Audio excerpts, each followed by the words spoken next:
Olá, eu me chamo Eduardo Mano e você está ouvindo A Bíblia em um Ano, um projeto de leitura da Bíblia Católica em 365 dias. Este daqui é o dia de número 14. Para você que está chegando agora, no meu site eduardomanop.com.br/podcast, existe um arquivo em PDF com um plano de leitura diário feito pela Sentience, que é um site americano que produz conteúdo de formação católica. Estarei me utilizando da Bíblia Ave Maria, porque acredito que será de mais fácil acesso para você, e os comentários que farei são do padre Mike Schmitz, com alguns acréscimos dos cadernos de estudo bíblico do Scott Hahn e do Kurt Smith. Hoje, iremos ler Gênesis, capítulos 27 e 28, Jó, capítulos 17 e 18, além de Provérbios, capítulo 3, versículos de 1 a 4. Vamos ao dia de hoje. Gênesis, capítulos 27 e 28. Isaque envelhecera e seus olhos enfraqueceram-se, de modo que não podia ver. Chamou Esaú, seu filho primogênito, e disse-lhe: Meu filho, eis-me aqui, respondeu ele. Isaque disse: Tu vês, estou velho e não sei quando vou morrer. Toma as tuas armas, tua aljava e teu arco. Vai ao campo e mata-me uma caça. Prepara-me depois um prato suculento, como sabes que gosto, e me traz para que o coma e minha alma te abençoe antes que eu morra. Ora, Rebeca ouviu atentamente enquanto Isaque falava ao seu filho Esaú. E Esaú partiu para o campo, a fim de matar e trazer a caça. Rebeca disse a Jacó, seu filho: Acabo de ouvir teu pai dizer ao teu irmão Esaú para que lhe traga uma caça e lhe prepare um bom prato, a fim de comer e o abençoar diante do Senhor antes de morrer. Ouve-me, pois, meu filho, e faz o que te vou dizer. Vai ao rebanho e traz-me 2 belos cabritos. Preparei com eles um prato suculento para o teu pai, como ele gosta. Tu lhe levarás e ele comerá, a fim de que te abençoe antes de morrer. Mas, respondeu Jacó à sua mãe, Esaú, meu irmão, é peludo, enquanto eu sou de pele lisa. Se meu pai me tocar, passarei aos seus olhos por um impostor, e atrairei sobre mim uma maldição em lugar de bênção. Tomo sobre mim esta maldição, meu filho, disse sua mãe. Ouve-me somente e vai buscar o que te digo. Jacó foi e trouxe os 2 cabritos, com os quais sua mãe preparou um prato suculento, como seu pai gostava. Escolheu as mais belas vestes de Esaú, seu filho primogênito, que tinha em casa, e revestiu com elas Jacó, seu filho mais novo. Cobriu depois suas mãos, assim como a parte lisa do pescoço, com a pele dos cabritos, e pôs-lhes nas mãos o prato suculento e o pão que tinha preparado. Jacó foi para junto de seu pai e disse-lhe: Meu pai, eis-me aqui. Quem és tu, meu filho? Jacó respondeu: Eu sou Esaú, teu primogênito. Fiz o que me pediste. Levanta-te, assenta-te e come de minha caça, a fim de que tua alma me abençoe. Como encontraste caça tão depressa, meu filho? É que o Senhor, teu Deus, fez que ela se apresentasse diante de mim. Aproxima-te, então, meu filho, para que eu te apalpe e veja se, de fato, és meu filho Esaú. Jacó aproximou-se de Isaque, seu pai, que o apalpou e disse: A voz é a voz de Jacó, mas as mãos são as mãos de Esaú. E não o reconheceu, porque suas mãos estavam peludas como as de seu irmão Esaú. E abençoou. Tu és bem o meu filho Esaú? Disse-lhe ele. Sim, então serve-me para que eu coma de tua caça, meu filho, e minha alma te abençoe. Jacó serviu-lhe e ele comeu. E trouxe-lhe também um vinho, do qual ele bebeu. Então Isaque, seu pai, disse-lhe: Aproxima-te, meu filho, e beija-me. Aproximando-se Jacó para lhe dar um beijo, Isaque sentiu o perfume de suas vestes e o abençoou nestes termos: Sim, o odor de meu filho é como o odor de um campo que o Senhor abençoou. Deus te deu o orvalho do céu e a gordura da terra, uma abundância de trigo e de vinho. Sirvam-te os povos e prostem-se as nações diante de ti. Sê o melhor dos teus irmãos, e curvem-se diante de ti os filhos de tua mãe. Maldito seja quem te amaldiçoar, e bendito quem te abençoar. Apenas Isaque acabara de abençoar Jacó, e este saíra de junto do seu pai, chegou Esaú da caça. Preparou também ele um prato suculento e trouxe ao seu pai, dizendo: Levanta-te, meu pai, e come da caça de teu filho, a fim de que tua alma me abençoe. Quem és tu? Perguntou-lhe seu pai Isaque. Eu sou o teu filho primogênito, Esaú. Então Isaque, tomando de emoção violenta, exclamou: Quem é, pois, aquele que foi à caça e me trouxe o prato que eu comi antes que tu voltastes? Eu o abençoei, e ele será bendito. Ouvindo essas palavras de seu pai, Esaú soltou um grito cheio de amargura e disse-lhe: Abençoa-me também a mim, meu pai.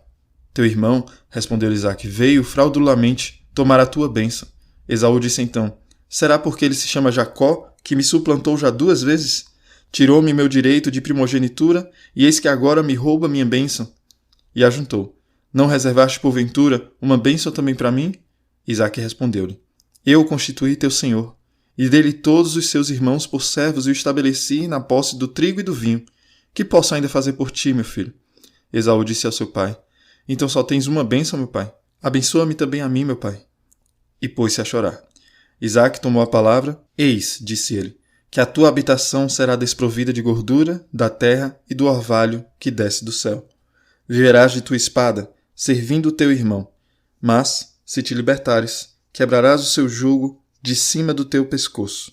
Esaú concebeu ódio por Jacó, por causa da bênção que lhe tinha dado seu pai, e disse em seu coração: Virão os dias do luto de meu pai, e matarei meu irmão Jacó. E foram referidas a Rebeca estas palavras do seu filho primogênito. Ela mandou chamar seu filho mais novo, Jacó, e disse-lhe: Teu irmão Esaú quer te matar para se vingar de ti. Escuta-me, pois, meu filho. Vai, foge para junto de Labão, meu irmão, em Harã. Fique em casa dele algum tempo, até que se acalme a cólera do teu irmão. Assim que passar a sua cólera e tiver ele esquecido do que lhe fizeste, te mandarei buscar. Por que perderia eu vocês dois num só dia? Rebeca disse a Isaque: Estou desgostosa da vida por causa das filhas de Hete. Se Jacó tomar uma mulher entre as filhas de Hete, para que ainda viver? Isaque chamou Jacó e o abençoou, dando-lhe esta ordem: Não desposarás uma filha de Canaã, mas vai a Padã-Arã, a casa de Batuel, pai de tua mãe, e escolhe lá uma mulher entre as filhas de Labão, irmão de tua mãe. Deus Todo-Poderoso te abençoe, te faça crescer e multiplicar, de sorte que te tornes uma multidão de povos. Conceda-te ele, como também a tua posteridade, a bênção de Abraão, a fim de que possuas a terra onde moras, e que Deus deu a Abraão. Isaque despediu Jacó, e este partiu para Padã-Arã, para a casa de Labão, filho de Batuel, o arameu, irmão de Rebeca, mãe de Jacó e de Esaú. Ora, Esaú viu que seu pai tinha abençoado Jacó, e o tinha enviado a Padã-Arã, para ali tomar uma mulher, e que depois de o ter abençoado, lhe proibira desposar uma filha de Canaã. Viu também que Jacó, obedecendo aos seus pais, partira para Padã-Arã. E compreendendo que as filhas de Canaã não eram bem vistas pelo seu pai, foi à casa de Ismael e tomou por mulher, além daquelas que já tinha, a Maelete, filha de Ismael, filho de Abraão, irmã de Nabaiote. Jacó, partindo de Betsabeia, tomou o caminho de Harã. Chegou a um lugar e ali passou a noite, porque o sol já se tinha posto. Serviu-se como travesseiro de uma das pedras que ali se encontravam e dormiu naquele mesmo lugar. E teve um sonho. Viu uma escada, que apoiando-se na terra, tocava com o cimo o céu. E os anjos de Deus subiam e desciam pela escada. No alto estava o Senhor, que lhe dizia: Eu sou o Senhor, o Deus de Abraão, teu pai, e o Deus de Isaque. Darei a ti e à tua descendência a terra em que estás deitado. Tua posteridade será tão numerosa como os grãos de poeira no solo. Tu te estenderás para o ocidente e para o oriente, para o norte e para o meio-dia, e todas as famílias da terra serão benditas em ti e em tua posteridade. Estou contigo para te guardar aonde quer que fores, e te reconduzirei a esta terra, e não te abandonarei, sem ter cumprido o que te prometi. Jacó, despertando de seu sono, exclamou: Em verdade, o Senhor está neste lugar, e eu não o sabia. E cheio de pavor, ajuntou: Quão terrível é este lugar! É nada menos que a casa de Deus. É aqui, a porta do céu. No dia seguinte, pela manhã, tomou Jacó a pedra sobre a qual repousara a cabeça e a erigiu em estela, derramando óleo sobre ela. Deu o nome de Betel a este lugar, que antes se chamava Luz. Ao Jacó fez então este voto: Se Deus for comigo, se ele me guardar durante esta viagem que empreendi, e me der pão para comer e roupa para vestir, e me fizer voltar em paz à casa paterna, então o Senhor será o meu Deus. Essa pedra da qual fiz uma estela será uma casa de Deus, e pagarei o dízimo de tudo que me derdes. Jó capítulos 17 e 18. Meu espírito vai se consumindo, os meus dias se apagam, só me resta o sepulcro. Estou de fato cercado de zombadores, e meus olhos velam por causa de seus ultrajes. Sê tu mesmo a minha calção junto a ti, pois quem ousará bater em minha mão? Pois fechaste o seu coração à inteligência, por isso não os deixarás triunfar. Há quem convide seus amigos à partilha, enquanto desfalecem os olhos de seus filhos. Ele me reduziu à zombaria do povo, como aquele em cujo rosto se cospe. Meus olhos se escurecem de tristeza, e todo o meu coração não é mais que uma sombra. As pessoas retas estão espantadas, e o inocente se irrita contra o ímpio. O justo, entretanto, persiste no seu caminho, e o homem de mãos puras redobra de coragem. Mas vós todos voltai e vinde, pois não acharei entre vós nenhum sábio. Meus dias se esgotam, meus projetos estão aniquilados, frustraram-se os projetos do meu coração. Faze da noite dia. A luz da manhã é para mim como trevas. Deverei esperar? A região dos mortos é a minha morada. Preparo meu leito no local tenebroso. Disse ao sepulcro: Tu és meu pai. E aos vermes: Vós sois minha mãe e minha irmã. Onde está, pois, minha esperança? E a minha felicidade, quem a entrevê? Descerão elas comigo à região dos mortos? Afundaremos juntos no pó? Bildade, de Suás, disse então nestes termos: Quando acabarás de falar a esmo? Terás a sabedoria de nos dizer depois. Porque nos consideras como animais, e por que passamos por estúpidos a teus olhos? Tu, que te rasgas em teu furor, por tua causa a terra ficará abandonada, e o rochedo mudará de lugar? Sim, a luz do ímpio se apagará, e a chama de seu fogo cessará de alumiar. A luz obscurece na sua tenda, a sua lâmpada sobre ele se apagará. Seus passos antes firmes serão encurtados, e seus próprios desígnios os farão tropeçar. Seus pés se prendem numa rede, e ele anda sobre malhas. A armadilha agarra seu calcanhar, e o alçapão o aperta. Uma corda se esconde na terra para pegá-lo, e uma armadilha ao longo da vereda. De todas as partes temores o amedrontam, e o perseguem passo a passo. A calamidade vem faminta sobre ele, e a infelicidade está alerta ao seu lado. A pele de seu corpo é devorada, o filho mais velho da morte devora-lhe os membros. É arrancado da tenda onde se sentia seguro. Levam-no ao rei dos terrores. Podes estabelecer-te em sua tenda que não mais existe. O enxofre é espalhado em seu domínio. Por baixo suas raízes secam e por cima seus ramos definham. Sua memória apaga-se da terra. Nada mais lembra o seu nome na região. É arrojado de luz para as trevas e é desterrado do mundo. Não tem descendente nem posteridade em sua tribo, nem sobrevivente algum em sua morada. O ocidente está estupefato com sua morte, e o oriente treme diante dela. Eis o que acontece com as tendas dos ímpios, os lugares habitados pelo homem que não conhece a Deus. Provérbios capítulo 3, versículos de 1 a 4. Meu filho, não te esqueças de meu ensinamento e guarda meus preceitos em teu coração, porque com longos dias e anos de vida, eles te assegurarão a felicidade. Oxalá a bondade e a fidelidade não se afastem de ti. Ata-as ao teu pescoço, grava-as em teu coração. Assim obterás graça e reputação aos olhos de Deus e dos homens. Muito bem, seguimos então a história da nossa família, através de Abraão, Isaac, Jacó, e hoje vemos que Jacó intercepta a bênção destinada a Esaú e impede sua herança de primogênito. A sua mãe Rebeca é o cérebro por trás de tudo isso, guiando a cada passo crucial, e mostra como a narrativa do Gênesis não é cega aos caminhos meio obscuros, digamos assim. Ao contrário, ela desaprova. Mas a verdade é que nós vimos isso anteriormente, nós já estamos cientes de que Esaú, vergonhosamente, desprezou o seu direito natural.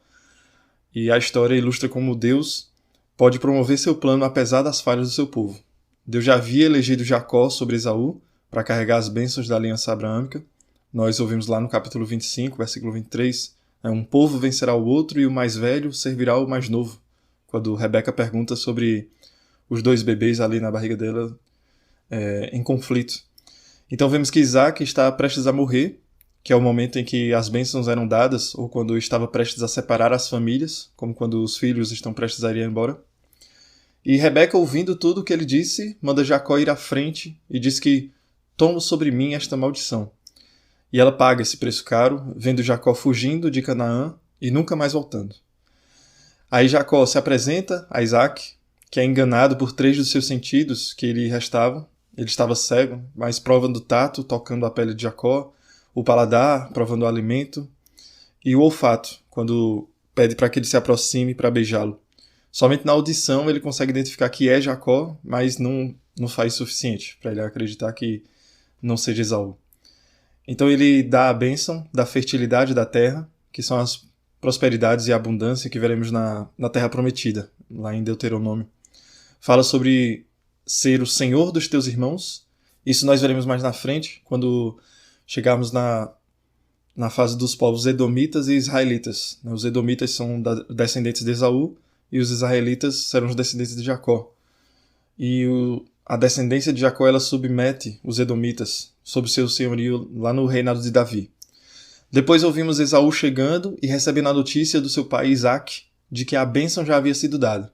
E uma das coisas interessantes que o padre Mike fala é o fato de Isaac não retirar a bênção de Jacó. Não tem como voltar atrás. Um judeu não tem como retomar para antes da circuncisão. Um cristão não consegue desfazer o batismo. Assim são os nossos sacramentos. A absolvição na confissão, tendo sido recebida de maneira correta, não tem como ser desfeita. Um casamento legítimo não tem como ser desfeito, rompido. Todos acham belíssimas as palavras de que o que Deus uniu, o homem não separe, que acontece no casamento, mas não reconhece isso no dia a dia, porque em todas essas ocasiões não foi o homem que fez aquilo. É sempre Deus. É uma ação da eternidade sobre o homem. Um homem sendo temporal não conseguiria manipular algo que é definido pela eternidade. Mesmo que alguém diga que não quer mais fazer parte da igreja, não quer ser filho de Deus, o batismo não será retirado dele. Dando continuidade, Esaú questiona se é pelo nome dele ser Jacó que isso estava acontecendo. Isso porque o nome Jacó em hebraico lembra calcanhar, que foi como Jacó nasceu, segurando no calcanhar de Esaú, pronunciando como ele mais tarde superaria Esaú como o destinatário legítimo da bênção ao primogênito. Depois Isaac confere uma bênção a Esaú e diz que ele será desprovido da fertilidade da terra, barrando ele da terra abençoada e fértil prometida já a Jacó. E fala que, se ele se libertar, quebrará o seu jugo de cima do pescoço de Jacó. Isso já prevê algo que acontecerá com seus descendentes, onde os edomitas vão se revoltar contra o reino de Israel, isso vários séculos depois. Depois vemos Rebeca informando a revolta de Esaú e instruindo Jacó a fugir, mandando ele ir para Harã, que é o lugar onde a família de Rebeca vive, sob a liderança do irmão dela, Labão. Sobre o medo de Rebeca, no versículo 46, de que Jacó se case com uma mulher entre as filhas de Het, é porque Het é a esposa de Esaú. Então Jacó teria como descendência, caso se envolvesse com uma das filhas de Het, a mesma que a de Esaú. Logo após, Isaac chama Jacó, após esse aviso de Rebeca, e diz que ele está proibido de casar com as moças de Canaã, que foi a mesma proibição que Abraão passou para Isaac. Jacó deve procurar uma esposa entre seus parentes semitas. E aí Rebeca, como instruído por Rebeca, ele deve ir para Padã-Arã, que é a terra natal de Rebeca e de sua família. E vamos então ao sonho de Jacó, onde ele sonha com uma escada indo até o céu e os anjos subindo e descendo essa escada. O sonho convence Jacó de que ele está deitado perto da porta onde o céu toca a terra. Ele deitado ali sob a pedra, como ouvimos. E essa escada de Jacó, ela é uma imagem profética de Cristo, que faz uma ponte entre o céu e a terra, pela união de suas duas naturezas, a divina e a humana. Isso faz dele o único perfeito mediador entre Deus e os homens. E um ponto interessante dessa escada é que ela responde aos planos da Torre de Babel, por estar tocando ao céu, partindo da terra e tocando ao céu. Então Deus reitera as promessas feitas a Abraão por juramento divino. Ele promete a Jacó os dons da aliança, incluindo a terra, vários descendentes e as bênçãos para todas as famílias do mundo. Jacó é então confirmado como o herdeiro das promessas da aliança, assim como Isaac foi. E no versículo 18 desse capítulo 28, nós ouvimos a palavra estela, que é quando Jacó unge o encosto da cabeça dele, que é uma pedra. Estela nada mais é do que uma coluna, como uma coluna de pedra, como um epitáfio que é colocado no túmulo. Ele faz essa coluna como um marco e memorial da presença do Senhor na Terra. E vamos então agora ao livro de Jó, onde ele continua com sua resposta a ele faz, e no início do capítulo 17 pede por uma caução a Deus, uma garantia, um pedido de fiança para que ele possa pagar com sua vida.